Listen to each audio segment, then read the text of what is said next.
আজকে আমি বানাবো মিনি পরোটা। মিনি পরোটা বানাবার জন্য আমি এখানে নিয়েছি 1 বাটি ময়দা আর একটু চিনি, একটু নুন, একটু ঘি দিয়ে ভালো করে আমি মেখে নিয়েছি ময়দাটা।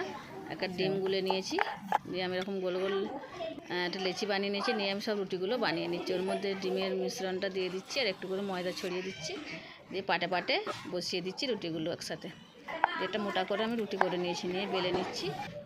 নিয়ে ফের পাট করে তার মধ্যে আমি ডিমের মিশ্রণ আর মিলিয়ে দিচ্ছি ময়দা দিয়ে একটা পাট করে নিয়ে ভালো করে একটা রুটি বানিয়ে নিচ্ছি। নিয়ে আমি পিস পিস করে কেটে নিচ্ছি। পরোটাটা খেতে খুব ভালো লাগবে, খুব টেস্টি লাগবে। পরোটা তো সবসময় বড় করা হয়, মিনি পরোটা করা হয় না। দেখুন কত সুন্দর ফুলেছে, আর ভিতরগুলো একটা একটা খুলে যাবে। আমি গরম ছিল বলে দেখুন কত সুন্দর দেখতে লাগছে, খেতেও খুব ভালো। আপনারা যে কোনো স্টাইলের করতে পারেন। যদি আমার ভিডিওটা ভালো লাগে অবশ্যই একটা লাইক করবেন আর চ্যানেলটাকে সাবস্ক্রাইব করবেন।